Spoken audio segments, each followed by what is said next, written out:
Drastic reform in the current public safety department leadership will permit concrete changes to begin within the department. Under New York State Executive Law, Article 4A, the Public Safety Department and its employees are part of Roosevelt Island Operating Corporation, which is a state entity. As our state Senate representative, we need your help. On behalf of Anthony Jones and the residents of Roosevelt Island, we are writing to request that you take action to assist our community. We ask for the following: that you endorse the investigation of Anthony Jones incident, that you endorse the investigation of Anthony Jones's incident, January 13th, 2013, as well as previous incidences relating to the conduct of Roosevelt Island Operating Corporation Public Safety Department, that you support Assembly Member Micah Kellner's bill, A00956, submitted for regular session 2013 through 2014, and that you encourage RIOC to change the leadership of their public safety department. Respectfully yours. Do you have the other one? Okay. Aaron, I have it here. I'd like that letter also to go to Micah Kellner's office as a support for the bill. It's going to the places he suggested. Yeah, he can, by all means, we can give you a copy of the letter. Okay.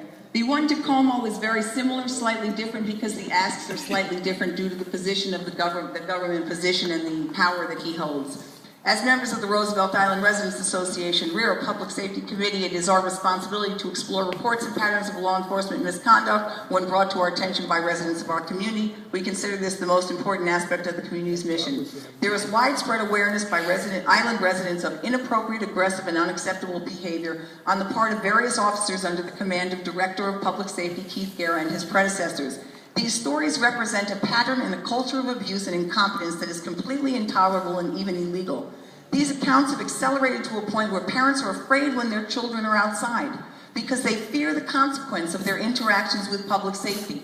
Teenagers, dentists, pacifists, journalists, and parents at Little League games have witnessed this aggressive behavior. Why is it yet to be witnessed? What is yet to be witnessed is a reprimand to the officers in question or the acknowledgement by Director Guerra that misconduct has occurred.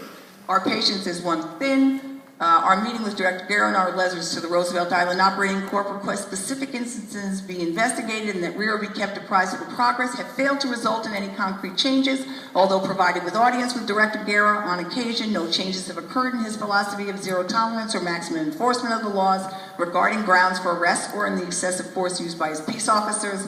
This lack of change confirms our belief that residents' concerns are not falling on deaf ears, but that the Director of Public Safety is fully aware of these events and maliciously encourages these activities. The brutality and excessive force documented by many residents over the years continues despite our protest. In the most recent incident, a 20-year-old man, Anthony Jones, was hospitalized for a week with injuries sustained during his arrest. Treated like a criminal, handcuffed to the bed for 5 days, he was released emotionally and physically damaged with no criminal charges filed against him. This incident reinforces the many other complaints we receive from residents concerning the way they are treated by public safety officers on Roosevelt Island. Review of arrests made by public safety officers show that they are for quality of life issues, minor infractions, often resulting in a summons or at most a misdemeanor. In the majority of cases during the questioning or arrest process, individuals are treated harshly, intimidated, bullied, humiliated, and subjected to excessive force. We believe, again, that only an airing of grievances and increased community control can overcome the isolation and intimidation individuals feel in pursuing accountability and a change in the law officers' behavior. Only an independent civilian complaint review board for Roosevelt Island, New York State Police, as proposed by Assemblyman Michael Kellner in April 2010 and refiled in January 9th, 2013, will provide us with the assurance in the future that any investigation into public safety misconduct will be properly and impartially handled. Only drastic reform in the current public safety department leadership will permit concrete changes to begin within this department. Under New York State executive law, the Public Safety Department and its employers are part of Roosevelt Island Operating Corp, which is a state entity. As our governor, you have control over RIOC and can initiate the changes we are requesting. On behalf of Anthony Jones and the resident of Roosevelt Island, we are writing to request that you take action to assist our community. We ask the following: that you order the appropriate authority to fully investigate the Anthony Jones incident, January 13th, 2013, as well as previous incidents relating to the conduct of Roosevelt Island Operating Corporation Public Safety Department, that you support Assembly Michael Kellner's bill A00956, submitted for regular session 2013 to 2014, and that you mandate the termination of RIOC Public Safety Department Director Keith Guerra, Deputy Director Renee Bryant, Sergeant E, and any other officers who are found, following a complete investigation, to have acted with excessive force or to be part of the abusive culture supported and endorsed by the current leadership of the RIOC Public Safety Department.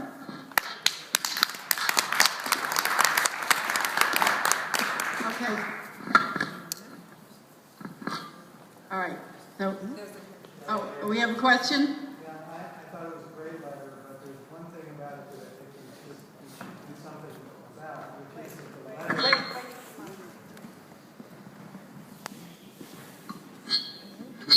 the letter sounds like it came only for your committee. I know you're putting it on the letterhead, but We'll change it if you guys vote it. we should make it, at least it should say at the bottom that this letter has been endorsed by the RIRA Common Council. It shouldn't just go under your signature with the Fine. committee.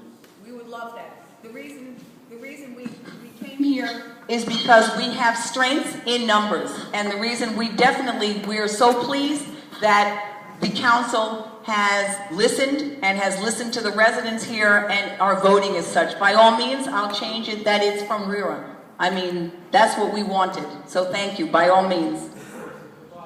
Just on the bottom? Okay. No objections. May I ask one quick question before we come to vote on this? In deciding what level to send the letter, is there a level within the state that, for example, a specific office that's tasked with oversight for this matter? And if so, is it worth sending the letter to that person with a copy to the governor or vice versa? There is no review board. That's what we're explaining. We can send it, the Inspector General investigates things, but the governor controls what goes on with RIA. He's the man who appoints what happens here. He's the one who has to hear this. He's the one who has to push through this bill so that in the future we have a review board. So we don't depend on a board who have other things, who maybe don't get reports of what's going on because the information stops on a level of RIA.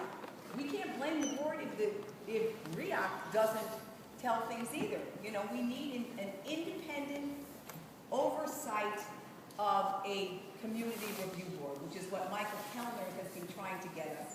Can I can answer your question directly.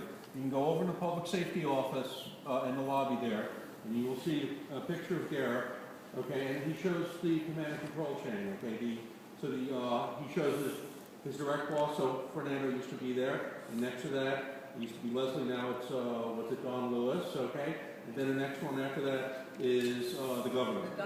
So this is exactly right with the chain of command. Okay, we have to vote because we're losing. Yes, so let's go. Let's go.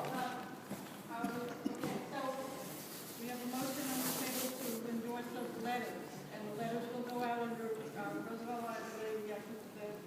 We'll put at the bottom of it that it was endorsed, if you vote to endorse it, that it was endorsed by the Roosevelt Island Residents Association. Okay, so we're going to take a roll call vote. This is for both letters, right? For both letters with a copy to Assembly Member Micah Kellner. Because there's too many other people in the room. So, You can ask for any objection. Any objections? You can ask for that because if anyone were to object, any then objections to unanimous consent? No. Okay. Great. Motion passes unanimously. Okay, we've got it. All right. Everybody who came forward and had the courage to come forward and who, please tell people we are still taking stories. We have a Facebook page which is under Roosevelt Island Citizens Blotter, and it is taking stories. So if you know people who are afraid to come forward, they can post anonymously or they can send it to us. We can post. Thank you all for your support in this. This is a long time coming, and together we will be able to do something about this, and our children will be safe. We'll make sure of it. Okay, everybody, the rest of, excuse me, Quiet, please. We have the rest of our meeting to finish. All right, now what I'd like to say, we have